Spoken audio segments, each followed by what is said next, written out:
একটা চিঠি সোশ্যাল মিডিয়ায় ঘুরে বেড়াচ্ছে এবং সেটা বেনামি চিঠি। আমরা তো জানি না কে লিখেছে, কাকে লিখেছে। বাংলায় লেখা দেখলাম, হাতে লেখা দেখলাম। তো আমার তো মনে হচ্ছে পুরোটাই হচ্ছে গটা মমতা বন্দ্যোপাধ্যায়, কুণাল ঘোষ এবং তার সাথেই অরূপ বিশ্বাস, যার উপর করা যায় না একদম বিশ্বাস। সেই তিনজন মিলে এসব করছে। আর দ্বিতীয় কথা হচ্ছে সব ইস্তফা ললিপপ দিয়ে কিছু হবে না।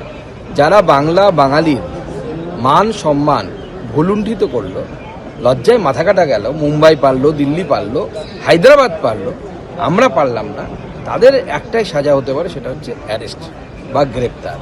আর তার থেকেও বড় কথা, মুখ্যমন্ত্রীর পরিবারের লোকজন কি সব ব্যানার্জি, আকাশ ব্যানার্জি, ছোট ব্যানার্জি, বড় ব্যানার্জি, সব যে ঘিরে ধরে মেসিকে ছিল, যার জন্য জনগণ দেখতে পায়নি, বাংলার যারা মেসির ফ্যান, ফুটবলের ফ্যান, তারা দেখতে পাননি, তাদের বিরুদ্ধে কে ব্যবস্থাটা নেবে? তারা কোথায় ইস্তফা দেবে? তারা কি ব্যানার্জি পরিবার থেকে ইস্তফা দেবে না কি ইস্তফা দেবে? মুখ্যমন্ত্রী কি ব্যবস্থা নেবেন তাদের বিরুদ্ধে?